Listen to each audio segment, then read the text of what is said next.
think you're an abysmal winner. I'm waiting for a Jackie Crash. Jackie Crash. I've never used one of these before. This is the first time for me. Hey, what's up? This is Chris 2 from the band Anti-Flag. You are watching Jackie Crash. And with our combined efforts, in 2016, it is proof that punk rock is alive and well, brothers and sisters.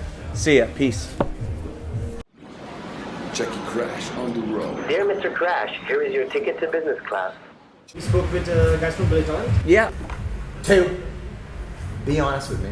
Were you happy, scared, or excited when the Pens got Kessel? Be honest. The first reaction. I was very excited.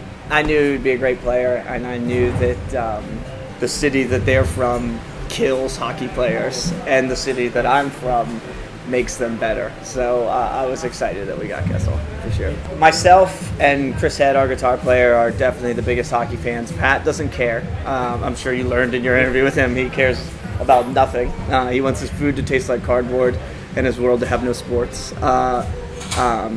And Justin likes anybody who's winning. I was born just a couple years before Mary Lemieux came to Pittsburgh.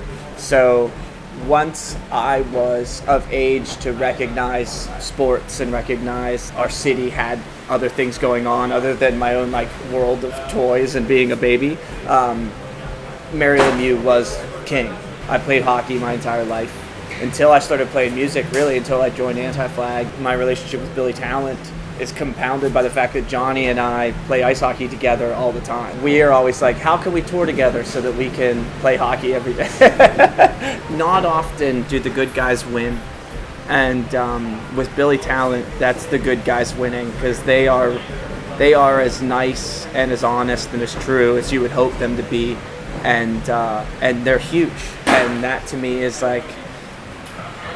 it's really impressive, because to be in a band, sometimes you have to sacrifice being a good human to get the things you want to get or you're supposed to get. And we've never subscribed to that in our band, and Billy Talent never subscribed to that either. And I think that's really cool. It's a town that started on the backs of coal and on the backs of steel, and really working class, blue collar town. And it was dead for a long time, pretty much my entire adulthood. There was nothing going on there. More people leaving the city than coming to it every year. And just in the last 5 years, it's really turned around. And we're really proud to be from there and to be from a town that worked its way out of its troubles. The town's based on the hospitals there and the universities. One is the University of Pitt.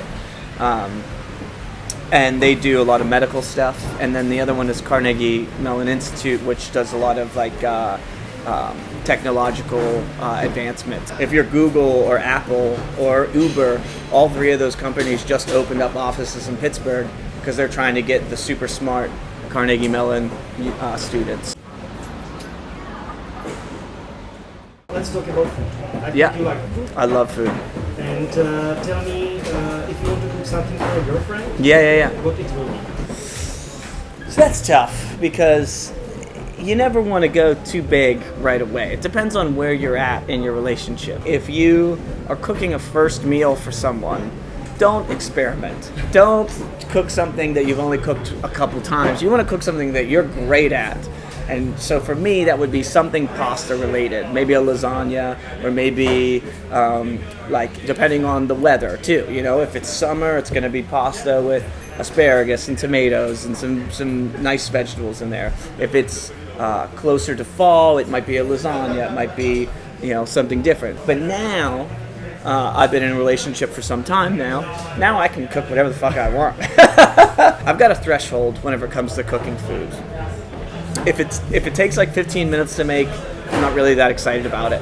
If it takes an hour and a half to make, I'm not that excited about it. I got to be right in that window of 45 minutes. So that's why a pizza is perfect. You can throw it around. You're working for that entire 30, 40 minutes, and then it's done.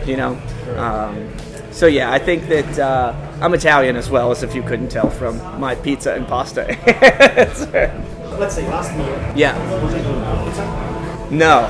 So, we have a horrible holiday in the States, predicated upon genocide and mass murder, but also mashed potatoes. And so for me, Thanksgiving dinner is my favorite meal of the year. Yeah, and when we do that at our house, we do it really big, and it's macaroni and cheese, corn, mashed potatoes, vegan turkey, asparagus, green beans. It's pie. It's the whole thing, and it's this entire room filled with food.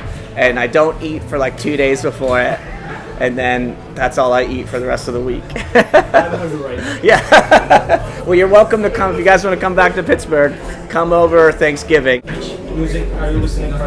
Which like records? Yeah, that's tough.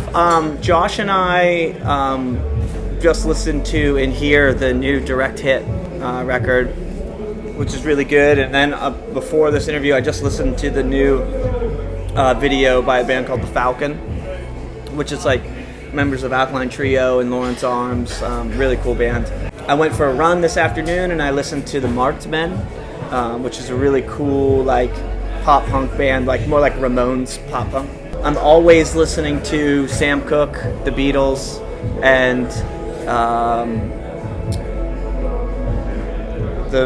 I've listened to a lot of Beach Boys' Pet Sounds on this tour. Love it. Yeah. From 69? Yeah. There's this movie that just came out last year or something.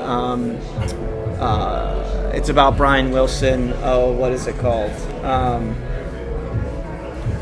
I can't remember. But anyways, it's like it's not a documentary. They actually use actors in it. It's a really great movie on the making of Pet Sounds and Brian Wilson's life. And I've always loved that record, but now to know a little bit more about it, it's like you end up liking it a lot more.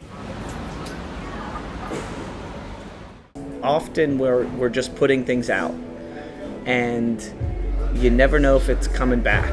And so to meet someone like yourselves and to do something like this, which you're obviously inspired by punk rock, you're obviously inspired by our community, and you care about more than just you, which is why you want to do this type of research. You're not just like, well, I can get 100,000 views if I ask Billy Talent what color their underwear are. You know, like who gives a fuck? You know, like there's a lot. If we're going to have real change in the world, if we're going to have real moments of empathy between people, we need to care about each other. And so that I know that this seems like silly to ask, like, what would you make? But I want to be open and honest with everybody. I want us to know more about each other and feel like we're connected on more than just this level of like, you buy a record and I take the money and buy the pasta to make for Jane. So, you know, that's I think it's really cool, and this is really fun to me, which is why when she opened the door I was like, get the fuck out of here. Let's wrap it up. Okay, cool. Thank you. Thank you so much. And I want to get a picture with you guys. thank you. Yeah. Actually, we want to. Yeah. Where the hell is Chicky Crash? Wake up, Jackie. Hi, Chicky Crash.